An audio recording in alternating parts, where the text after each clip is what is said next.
Hi, it's been a while. Lots of things have changed. For example, my glasses. My previous pair lasted for like 5 years and then it just snapped in half. So I went to get them replaced. But then, less than 2 weeks later, those frames broke again, like here. The shop that I bought my glasses at was nice enough to just replace the frames without charging me. So I think there's like a little bit of a warranty situation going on. I'm hoping that these last a little bit longer. The difference is that the lens placement is a little bit different. So the eye point has changed and I'm still in the process of getting used to it. So when I look at something from far away, sometimes I get vertigo, but everything that's close to me is fine. Because of that, I'm trying not to switch between glasses and contacts unless necessary. It's difficult to adjust, probably just like a bad eyesight thing. Like my eyesight is really bad, as you can see here. Everything is like shrunken because my degree is just so high. So my face is here, but in my glasses, it looks like it's here.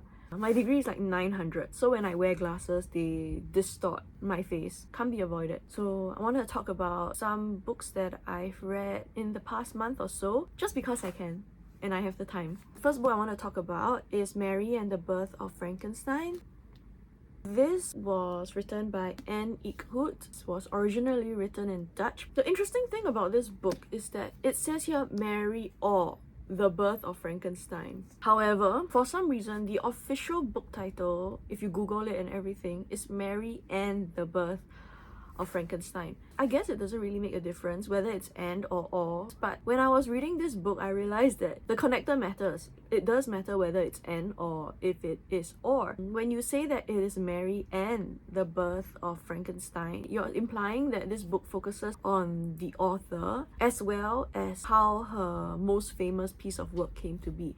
But when you say it's Mary or the Birth of Frankenstein, you are saying that this book's title is called Mary, but actually that is a placeholder for a longer title, The Birth of Frankenstein, which then suggests that this book focuses on how Frankenstein came to be. I think I jumped the gun a little bit. Mary here refers to Mary Shelley, who is the author of Frankenstein, arguably one of the first examples of science fiction. Until now, it's pretty contentious. Everybody wants to say, oh, it's not really like the first instance of science fiction. Then there is the feminist angle, which says, of course it is, it's just that all of you don't like women. I'm not getting into that today. I'm going to talk about the book itself without engaging with Frankenstein, the literary classic. That's not for me to talk about. Mary in this book is a teenager.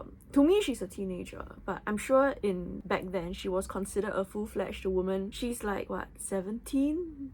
18, and she has already miscarried once. This book flits between the past and the present. It has all the hallmarks of classic gothic fiction. I feel like there are many books these days that try to be gothic, that try to evoke that sense of anxiety or horror or dread, but when you look at the story itself, it's really vanilla and really plain. They just don't dare to go all the way, but this book dares to go all the way. The gothic is not just about like castles and things happening at night, ghosts and people going crazy. Those are common tropes, but I think that for me personally, what really makes a piece of gothic literature gothic is its daring to portray the transgressive. The more transgressive, the more gothic. If you look at classics, sometimes they try to do that, portraying a very sexual woman. That is transgressive because women were not supposed to have desires. Alternatively, one of the other ways they do it is when they bring in incest, right? Incest is definitely gothic, it's definitely transgressive. How this book does it is it suggests very, very, very strongly, in explicit terms, Mary Shelley was in a lesbian situation with somebody who is like 2 years older than her back when she was 15 years old and staying at a family friend's home for the summer. It has everything. It has looking into a mirror and not recognizing your reflection, prophetic visions of the future, of the children that you will have and the children that you will lose. There is a creepy guy called Mr. Booth. Many characters hints at feeling uncomfortable around him or feeling that he's a little bit off, you can't be trusted. He seems perfect, but there is just an uneasy feeling behind that. There's a lot of drugs, a lot of alcohol, definitely the suggestion of incest. There are these hallucinations where you don't really know whether Mary is actually doing things with another girl or is she just fantasizing about doing those things with another girl. So I think that ambiguity and that uncertainty that permeates throughout the whole book, it makes you feel like you are in a fever dream. And I saw some negative reviews. Some people didn't like that. They wanted certainty, or maybe they expected something completely different. But for me personally, I felt that I enjoyed it very much. Gothic literature is not concerned with facts. It's concerned with emotions. Emotions taking a form outside of the person. Emotions causing harm to people in the form of maybe curses, or your emotions just manifesting as like an evil doppelganger of yourself. It's all about the emotions. I felt that this book did it very well. Don't go in looking for facts and answers and a clear-cut narrative with a happy ending. Don't have. So in the past, she befriends this older girl called Isabella Baxter. Mary being a 15-year-old girl with a very active imagination, the line between fantasy and reality is very blurred for her to begin with. She starts to fall in love with Isabella Baxter. Isabella reciprocates her feelings. In fact, Isabella is the older one in this relationship, so she is the one who made the first move. She's the one who initiates their encounters. And when the two of them are together in the woods, you know, bathing naked in the lake together and everything, they live in a bubble that belongs to just the two of them. This is also the idea of like seeing a monster, and I do think that this monster is kind of like a metaphor for forbidden relationship, because they only see this monster when it's just the two of them. However, as with all doomed Yuri narratives, Isabella decides that she has to grow up and she has to marry somebody, and she needs to put aside her childish, girlish past, and that means putting aside her relationship with Mary and denying that they ever had anything, and denying that they ever saw anything, or that they ever experienced anything supernatural or magical. For Mary, this is a huge source of heartbreak. Present Mary is kind of reminiscing. There are suggestions that the experiences and the stories and the different like folk tales that she heard while living with Isabella in Scotland were the source of the monster she created, Frankenstein. If you are a fan of the original book Frankenstein, you will manage to find like many Easter eggs or little clues scattered throughout this book. So the present Mary is extremely unhappy. I feel she's going through postpartum depression, and on top of that, she is still mourning a miscarriage which her partner doesn't really seem to care about. She is stuck doing all the childcare with her newborn, who she loves very, very much, of course, but her husband has like double standards for her. She can't even go out for like a dinner and come back late without her husband shaming her for not being a good mother, even though it's just one evening that she went out to hang out with their friends. Her husband also sleeps with whoever he wants, love affairs with her stepsister. They have an open marriage in the name of free love, which is, I guess, perfect love. But this arrangement seems to benefit only him and not her. The Mary Shelley in this book is very resentful of this arrangement, but she just sucks it up. As we already all know, she wrote Frankenstein because she and her friends were doing some story writing competition. What this book does a good job of is that it gives us a plausible explanation for how someone as young as Mary could have come up with such an incredible story of forbidden desire, of transgression, of going beyond the limits of science. Like, where did these ideas come from? This book suggests that all those ideas came from that one summer spent with the Baxters. So I gave this a 5 stars. I can understand why not everybody would like it lah. The style takes some time to get used to. It is not a clear-cut, straightforward story. You have to put in the work. Moving on to a book that I guess you don't really need to put in a lot of work, but it's nevertheless enjoyable for me. Hera by Jennifer Saint. I got this from the library. It's relatively new. For my local library, there were only a few copies, so I made a reservation. Usually I get to procure my reservations in like 2 days, but this took like a week. Only after I sent in like inquiry letter to ask, you know, hey, where is my book? My suspicion is that either the person who was doing all that was on leave, or that person was trying to read the book first. I wouldn't blame them. Honestly, I can 100% understand. For Hera, this is the 4th book. She wrote Ariadne, Electra, Atalanta, and now Hera is the 4th one. I would say that Hera is on the same level as her first book, Ariadne, in terms of my personal levels of enjoyment and how I felt she treated the source material. I gave both books like a 4 stars, but her second book, Electra, which splits the narrative between Electra and her mother Clytemnestra, I felt that was a 5-star book. especially for its portrayal of Clytemnestra. Then Atalanta was a little bit of a flop for me personally. I think it's not really her fault,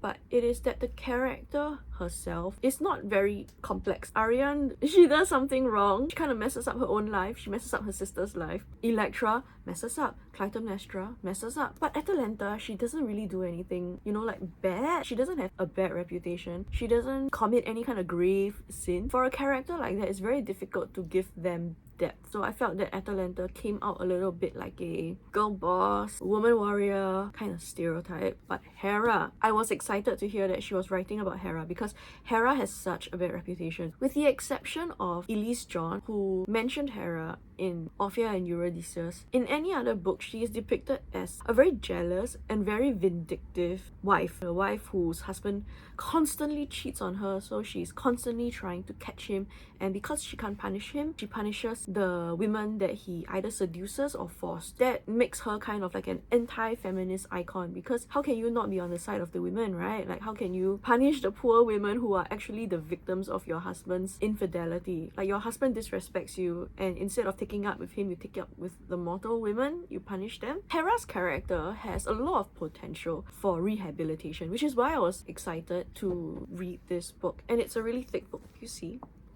It's many pages.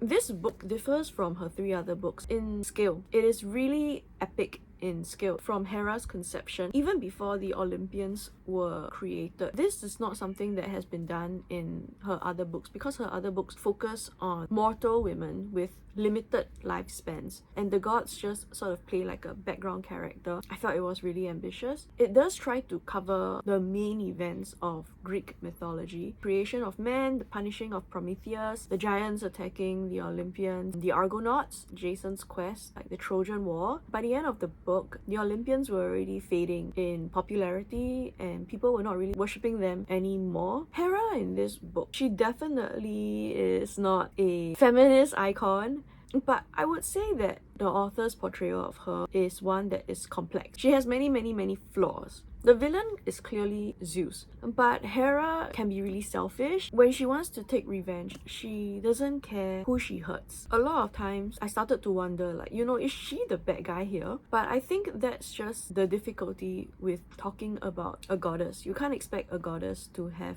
things like human empathy or compassion for the weak, you know? What this book does is it tries to flesh out Hera's motivations. The premise goes that she was forced to be Zeus's wife. He sexually assaulted her. She didn't want to marry him. She didn't even see him as a viable lover. I mean, he is her brother, right? Yeah.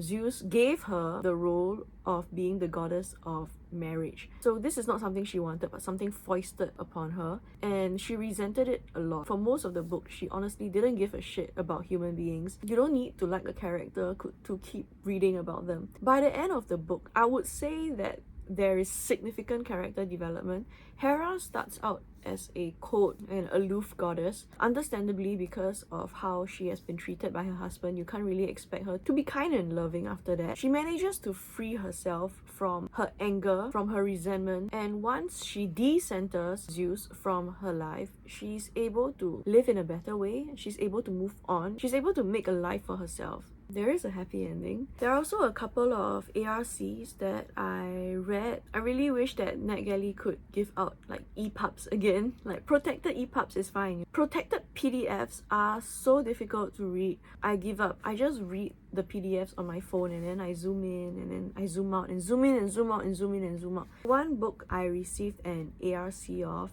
is The Coin by Yasmin Zaher. This is the kind of book that is very clearly literary fiction. I've always felt that that genre was very difficult to define. Like, what do you mean by literary fiction? Well, you can think of examples of literary fiction. You can think of Book of Goose by Yi Yun Lee, Otessa, Moshfegh for sure, Sally Rooney. But that genre encompasses so many different books that it's very difficult to pin down a clear definition of it. When you read literary fiction, it should feel moving. It should feel like a serious attempt at literature. It's not there to make you feel good about yourself. The characters should be realistic.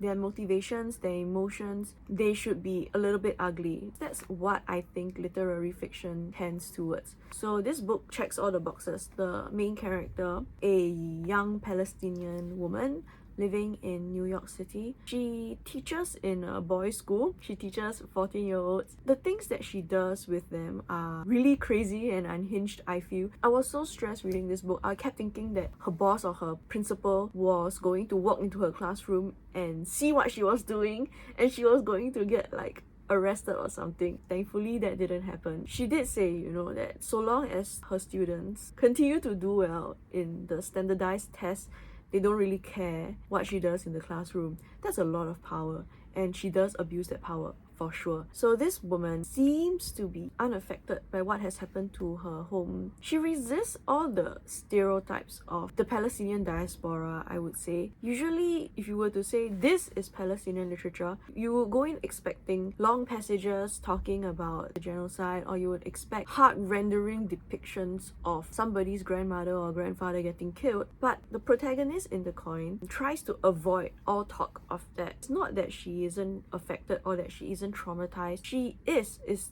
just that she buries it really deeply into her unconscious, and it manifests in different ways. So one of the ways in which it manifests is her obsession with cleaning. She has an insane cleaning regime that borders on like OCD. She cleans her house, she cleans her body, she cleans her workplace. She's always cleaning. She's obsessed with cleaning. The second thing that she's also obsessed with is designer brands. She only wears designer brands. This could be read as like an attempt to take on like a global, maybe cosmopolitan identity, because as she said, she doesn't even have a proper country to identify with. She also believes that she had swallowed a coin in her childhood and it's hiding in her body somewhere behind her shoulder blades, and she cannot reach that area. No matter how hard she cleans her body, she cannot clean that area. So she believes that that part where the coin is hiding is the dirtiest part of her body. Definitely, there are many straightforward ways to read this coin. It's a metaphor for perhaps her buried trauma. It could also be a metaphor for how later generations of Palestinians, they are unable to ever fully sever themselves from the Nakba.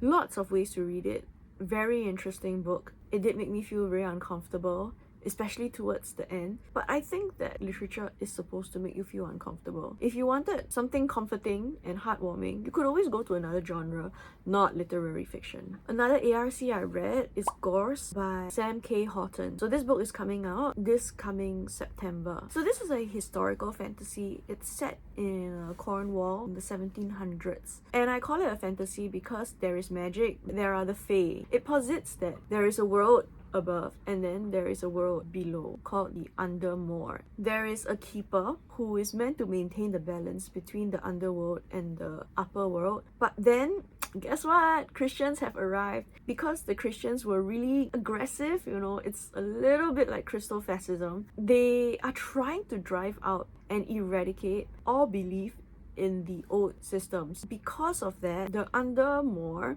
is getting antsy and they are starting to take matters into their own hands. There is a keeper. He is kind of like an immortal being himself, but he is starting to fail at his duty. His protege, who is called Nancy, everything that they have done is put at risk when people start dying in the same way. The conflict between the keepers of the old way and the church people intensifies. Nobody knows what is going on or how these people keep dying and why they keep dying in a particular way. There is a plot twist, of course, and if you are familiar with books of this genre, you will see the plot twist coming. The villains in this book are the Christians. I'm starting to see like a trend in historical fiction. These authors choose a time period where there is an old system of magic and then there is a new and invasive system of Christianity that seeks to eradicate this older system and tell them that they are wrong, tell them that they are worshipping false gods. I read it personally as a critique. It's something that can only be done today, I feel. This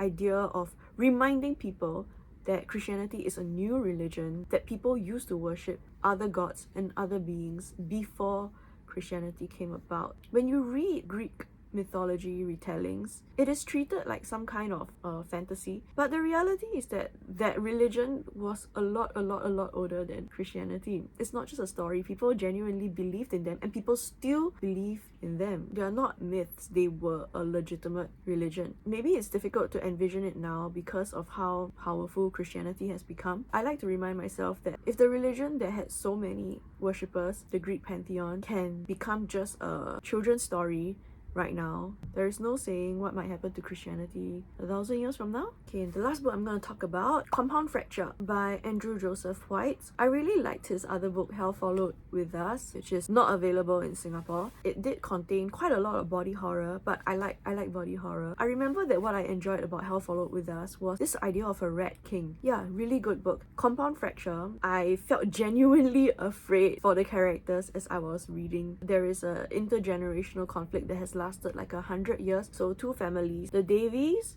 and the Abernethys, they have been taking turns to kill members from each other's family. The Abernethys have remained poor and they are kind of like shunned by society, while the Davies, they have always had positions of power. The sheriff is a Davies. The main character is Miles Abernethy, who is a trans boy. He hasn't come out to his family, and the night that he does is also the night that he gets attacked by the sheriff's son. He almost died. After this attack, Miles starts to see a ghost who looks familiar, and he finds out that this is the ancestor, like the ancestor that started this whole intergenerational blood feud. He starts to investigate his family history. At the same time, he also agrees to help somebody expose the sheriff and depose him. The more he gets caught up in these political games, the higher the risk to his own life. This is definitely a YA setting, but then the treatment is not YA unless you have very open-minded parents. But I can imagine children reading this and seeing themselves in the characters, and I think that that is very important. Stories shouldn't need to be sanitized and clean and